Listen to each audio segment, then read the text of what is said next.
So, deck number 2 for today is Mythic Rulers. Yay! Watch everybody just start walking out as soon as they see this bloody dipstick on the front of the deck here. Although, to be fair, this build has actually been worked a little bit better than the old carbon build that I used to have. That carbon build kind of just sucked royally. Mind you as well, I didn't really quite have full grasp on how to run a Dragon Ruler deck properly. I mean, people going on a tangent about Dragon Rulers just take no skill. It kind of does. You kind of have to manage the freaking graveyard resources a fair bit. Especially in a deck like this that doesn't run quite as many dragons. But so far it's been testing relatively well. I mean, I have dead hands, but you kind of expect that with this sort of deck because it's not exactly like last year's friggin' March format Dragon Ruler build that just kept breaking everybody's balls. But I digress. Going on to the actual deck list now. Little explanation needed about the 4 Dragon Rulers. It's just, they're there, they exist. Until such time as they get banned, which I don't believe they even need to, they're fine at 1. Mythic, and the Mythic setup here I've got is the double water and 1 tree, which I think is pretty much all you need. I think it's the perfect setup that you need. Mythic tree is just a terrible dead card on your board if it gets hit with breakthrough skill. It's only 100 attack, and you only really need the 1.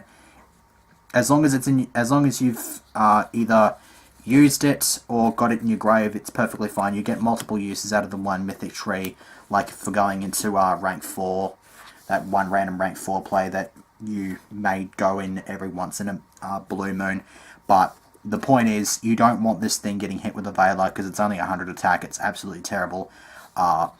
Mythic Water Dragon does have its uses in the deck. It is level 8, so it is another trade-in fodder. That's one of the reasons I run 2 of it. The other reason is right at the end of the monster lineup, which I will go on more of a tangent about when I get there. Then running a Darkness Metal, just because I can. It's one of my favourite dragons. Might be a terrible idea for the deck, but you know, you can always run something like an Influence Dragon. You can just summon it and banish it, and it's not really that big of a loss.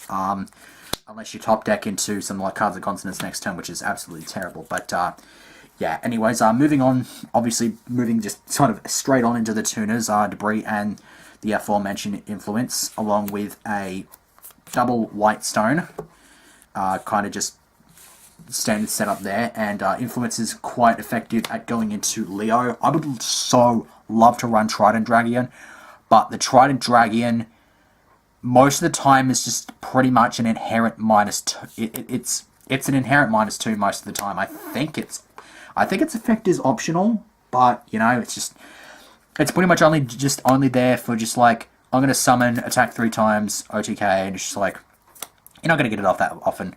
You want something that's actually got some kind of protection, and that is Leo. It's just better, and it's 100 points bigger as well. But yeah, continuing on to the tuners, and segueing into the vanillas, double Flammable Guard. This is really friggin' awesome. Gotta run at least 2 of these, no matter what deck you play, because it has a whole bunch of different uses. And 2 Blue Eyes, obviously searchable and dumpable. They serve some pretty good purposes as well, and it opens up Azure Eyes plays. I love Azure Eyes in this deck. Then run the triple card D. One of the things I see a fair bit in this deck is Curry Bandit. I think that's a terrible idea, because Curry Bandit is really, like, most of the time you use Curry Bandit a fair bit of the time. In this particular deck, you'll end up just milling pretty much all of your power spells and shit like that, and you can only get 1 of them back. I feel like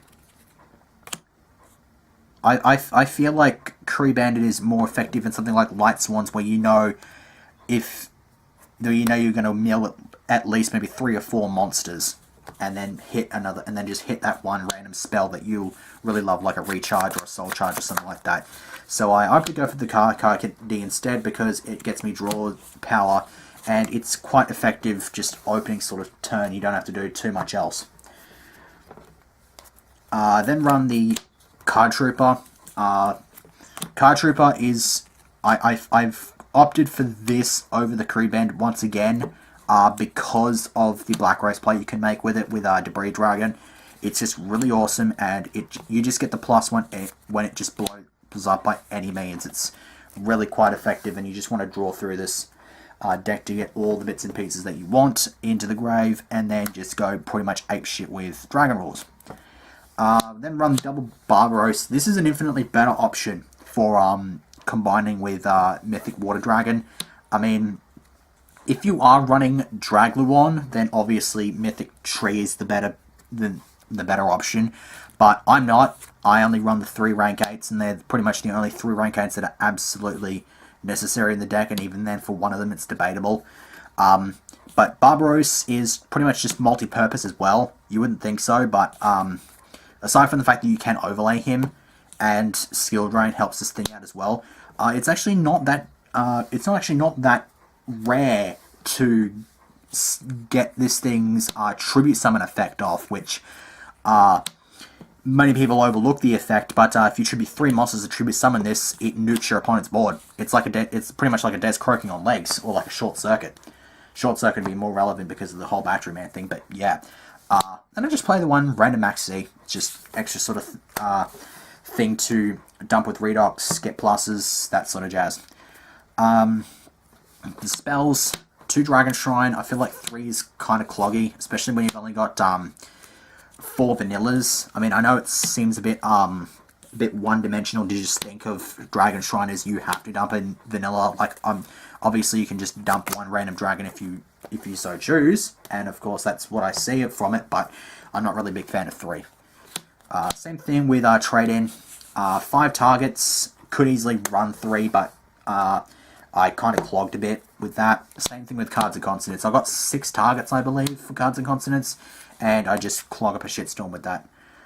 I could easily run a 3rd Cards and Consonants because I feel a bit more comfortable running 3 of it with 6 targets than running 3 of a draw power with only 5 targets. But yeah, double Soul Charge, probably one of only maybe 2 decks, full stop, that I'll ever run more than 1 Soul Charge in. 1 Burial from Different Dimension, 1 Miracle Dig, purely because this is at 1. I don't really see any reason for this to stay at 1, so if more people are going to run Miracle Dig, then it would just indicate to Konami that, okay, we can just find another way to get 2 Burials into the deck. And they'll probably just maybe, okay, whatever, give us 2 Burials back. Burial doesn't need to be 1, it can come back to 2. And then the Gold Sarko. Gold Sarko, you just open with that and you banish a Dragon Ruler, get pluses and whatnot. For the traps, 2 Skill Drain. I'd love to run a 3rd one, but I don't have it at the moment. I bought one today, just sort of got to wait like a freaking month or something like that, but whatever. Not really a month, but it's fun.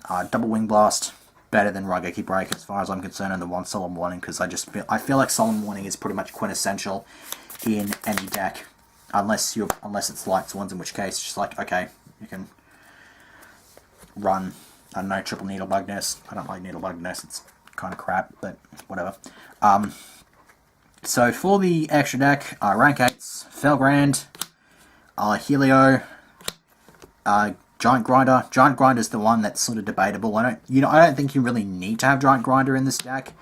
I have seen builds that don't even run Helio, but I don't know why they don't run Helio in particular, because Helio does not target. You have to remember that. Helio does not target.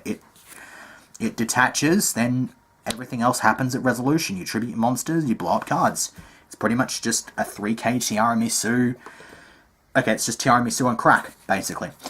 But yeah, and I don't think Felgrand needs too much explanation. It's pretty much just good protection.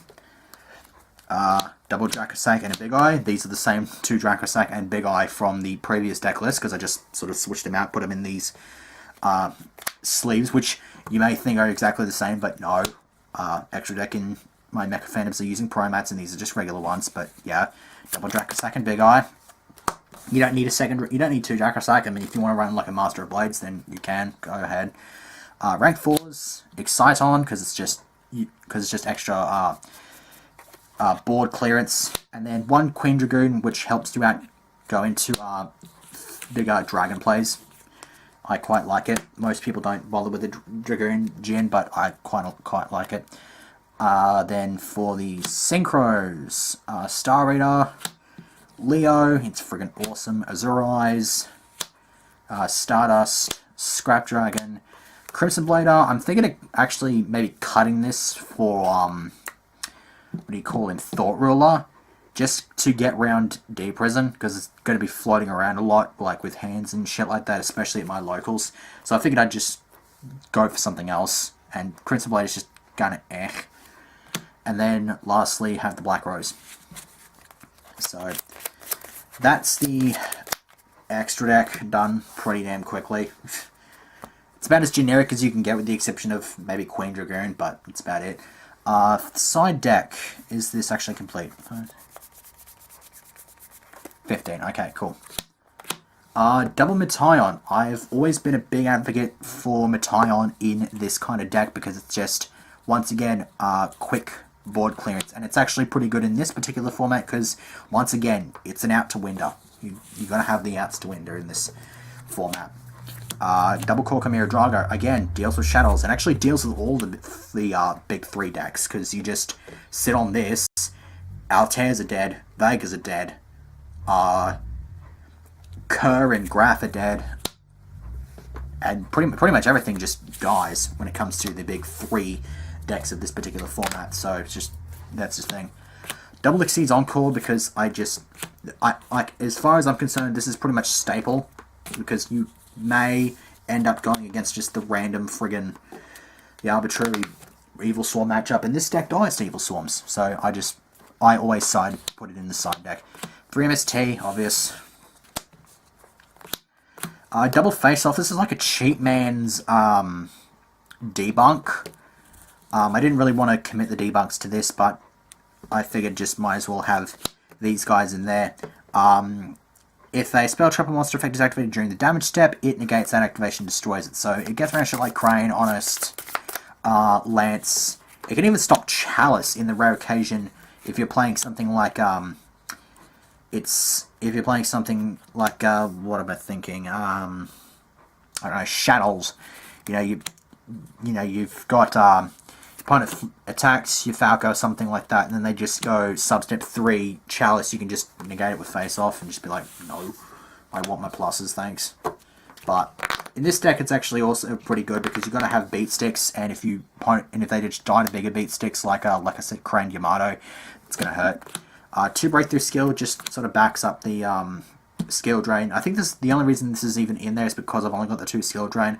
I might cut this out when I get the 3rd one, but we'll see what happens.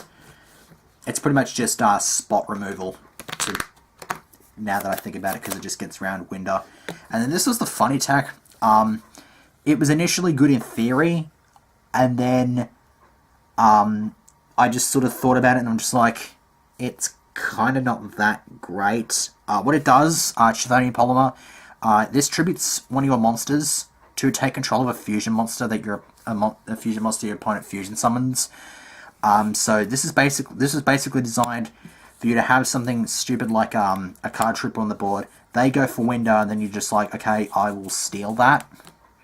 Although, to be perfectly honest, it's really not that effective, because as long as the opponent can still get the Winder off the board, they're going to get the plus off of it anyway. And it's only really effective in this deck against Construct because it's a level latency, you can stack it. So I would probably not recommend Chthonian Polymer in this particular deck, but if you were running something like, I don't know, maybe Monarchs or something, it would probably not be such a bad idea, because at least with that, at least if you're going to tribute summon something, it's going to get some kind of bonus out of it. But yeah, other than that, just kind of flopped on me.